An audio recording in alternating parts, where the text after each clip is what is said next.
Hello everyone, आप लोग कैसे हैं? आप सभी अच्छे होंगे। आज मैं जूलियन इत्यान की लव स्टोरी का एपिसोड नंबर 3 हिंदी में लाई हूँ। पसंद आया तो लाइक कमेंट सब्सक्राइब जरूर कीजिएगा।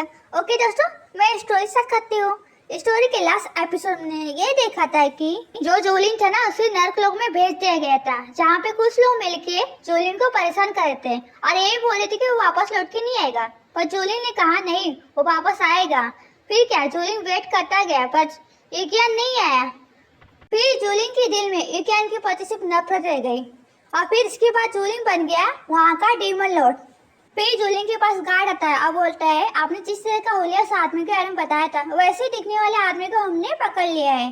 जूलियन तो पहले हैरान होता है, फिर बोलता है मेरे पास लेके आओ। और जब लाया गया था तो और कहीं नहीं इक्यान ही निकलता है।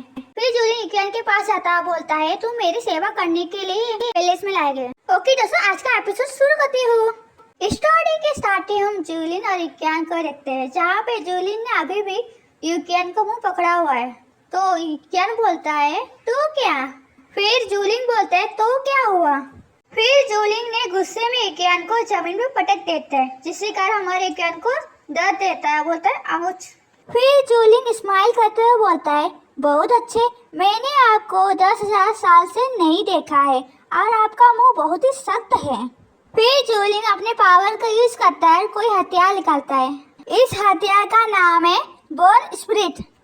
फिर जूलियन और बोन स्पिरिट चाबुक का यूज करता है और इक्यान के गले को बांध देता है, जिससे कारण हमारे इक्यान को बहुत तकलीफ होने लगती है। फिर जूलियन इक्यान को खींच के लेके जाने लगता है और बोलता है तो फिर मुझे देखने दो। फिर जूलियन थोड़ा सा पीछे पलटते हुए स्माइल करते हुए बोलता है मेरे दिए हुए सजा से अब कब तक अपनी बातों पे कब तक टिके रहते हो? अब हमें इक्यान दिखाया गया है, जहाँ पे वो बोन स्पिरिट चाबुक धीरे धीरे करके हमारे इक्यान की पूरी बॉडी को चेक करने लगता है और हमारा इक्यान आँख में आंसू आ चुके थे। अब हमें पैलेस का सीन दिखाया गया है। अब हमें अंदर का सीन दिखाया गया है, जहाँ पे जूलियन ने इक्यान को बेड पे पुश कर दिया है जोर से। फिर जूलियन इक्यान के ऊपर आता है, बोलता है इक्यान मैं तुम्हें एक आखिरी मौका दूंगा।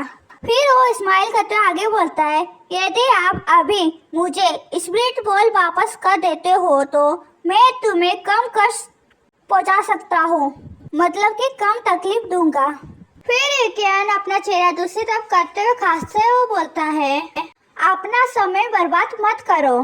फिर वो आगे बोलता है स्पिरिट बॉल लंबे समय से मेरे ब्लड में मिक्स हो चुका है, जब तक मैं अपनी मर्जी से इसे कंडेंस या सिलेंडर नहीं कर देता तब तक आप सफल नहीं हो पाएंगे। ये सुनने के बाद जूलियन बोलता है क्या? फिर जूलियन गुस्से में इक्यान को पकड़ता है और चिल्लाते हुए बोलता है इक्यान मुझे स्पिरिट बॉल देने की बजाय तुम मेरे हाथों डॉग की तरह टॉर्चर होना पसंद करोगे? फिर आगे बोलता है मैं सचमुच तुम्हें मार डालूंगा। फिर इक्यान बोलता है तुम मुझे मारने की हिम्मत मत करना, यदि तुम मुझे मार डालोगे तो संसार से स्पिरिट बॉल नष्ट हो जाएगा और तुम भी नष्ट हो जाओगे। उससे कहने मतलब अगर तुमने मुझे मार डाला तो साथ में तुम भी खत्म हो जाओगे। फिर इक्यान मन में सोचता है मेरे पास सौदाबाजी करने के लिए स्पिरिट बॉल है, मैं मर नहीं सकता, कम से कम अभी के लिए तो बिल्कुल नहीं मर सकता, क्योंकि इक्यान ने जिस वजह से रास्ता चुना था ना कि वो अपने भाई जन की जान बचाने के लिए, अगर वो अभी मर जाते तो सब बेकार हो जाएंगे ना, इसी वजह से इसलिए खुद की जान बचाने के लिए उसने स्पिरिट बॉल का इस्तेमाल किया अपनी जान बचाने के लिए। अब हमें जूलियन दिखाया गया है जिसकी पूरी बॉडी कांप उठी है। वो बोलता है हंसते हुए इक्यान तुम जानबूझकर मेरे साइड में छुपे हुए थे, एक दिन मुझे इस तरह धमकी दे सको? अब हमारे जूलियन को लगता है कि इतने साल से इक्यान से दिखावा कर रहा था। फिर वो आगे बोलता है हमारे बीच ऐसी कौन सी गहरी नफरत है जो तुम्हें इतना क्रूर बना रहे हैं? क्योंकि हमारे जूलियन को तो नहीं पता वो प्यार है, जिस वजह से हमारे इक्यान ने ऐसा फैसला किया, ऐसा कदम उठाया है। फिर जूलियन उस पल को याद करता है जब दोनों कितना खुश थे। फिर वो बोलता है हजारों साल पहले वो प्यारी सी यादें, वो सब नकली था। फिर इक्यान बोलता है मैं उसके आगे हमारा इक्यान कुछ और बोल पाता। जूलियन गुस्से में बोन स्पिरिट चाबुक से सीधा इक्यान पे हमला कर देता है और बोलता है गुस्से में इनफ, जो जोलिन ने जो हमला किया है उस वजह से युकियान को चोट लग जाती है, उधर से खून बहने लगता है और हमारा युकियान दर्द के मारे चिल्लाने लगता है। फिर जोलिन बोलता है, जहाँ तक याद है तुम डरते थे दर्द होने से, अब कैसा लग रहा है? पर युकियान कुछ नहीं बोलता, वो अभी भी तकलीफ में है और अभी भी उसका खून बह रहा है। फिर जोलिन युकियान की तरफ देखते ही रहता है और कुछ नहीं बोलता। अब हमें युकियान का चोट दिखाया गया है जो सच्ची में बहुत बड़ा कट लग चुका है। तो जोलिन उस निशान को छूते हैं, फिर युकियान के दोनों हाथ को पकड़ते हुए बोलता है, बर्न स्पिरिट चाबुक से लगे घाव से जो खून है ना कंटिन्यू बहता ही रहता है। बर्न स्पिरिट से लगे जो चोट के निशान है पूरे लाइफ टाइम के लिए रह जाते हैं, वो कभी नहीं जाते निशान। मतलब कि जो युकियान की गर्दन पे जो निशान मिले वो कभी नहीं जाएंगे, कभी नहीं, पूरे लाइफ टाइम के लिए रह गए। फिर जोलिन वो जो बर्न स्पिरिट चाबुक से युकियान के दोनों हाथों को बांध देता है।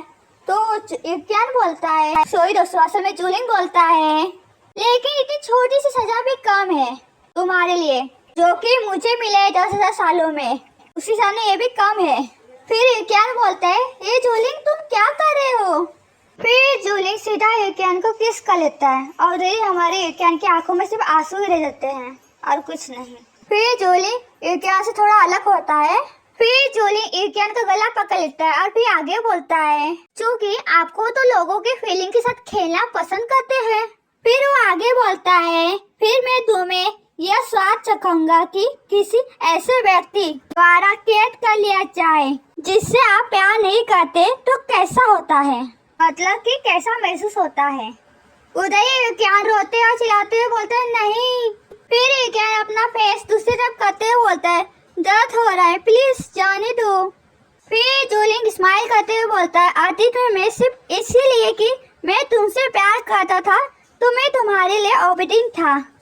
फिर जोलिन युकियान के एकदम करीब आते हुए स्माइल करते हुए बोलता है, अब आप सिर्फ एक कैदी है, एक खिलौना जिसे मैं अपना गुस्सा निकालने के लिए इस्तेमाल कर रहा हूँ। फिर जोलिन युकियान के हाथों कस के पकड़ते स्माइल करते हुए बोलता है, आप जैसे घिनौने व्यक्ति जो अपने उद्देश्य के प्रति बेईमान है, इसे लौट के दया के लायक ही नहीं है। फिर वो आगे बोलता है, आपने 10,000 साल पहले जो कुछ भी मुझ पर लगाया था मैं एक एक करके वापस कर दूंगा। एक बात है, जिस दिन जोलिन को पता चलेगा कि युकियान ने सब क्यों किया है, उस दिन उसके पैर तले तो जमीन ही खिसक जाएगी। फिर उसके बाद जो उसका हाल होगा वो तो आपको कहानी में देखकर पता चल जाएगा दोस्तों। ओके दोस्तों, आज का एपिसोड यही फिनिश करती हूँ। पसंद आया तो लाइक कमेंट सब्सक्राइब जरूर कीजिएगा। मिलते हैं नेक्स्ट एपिसोड में। Thank you so much and bye bye, see you.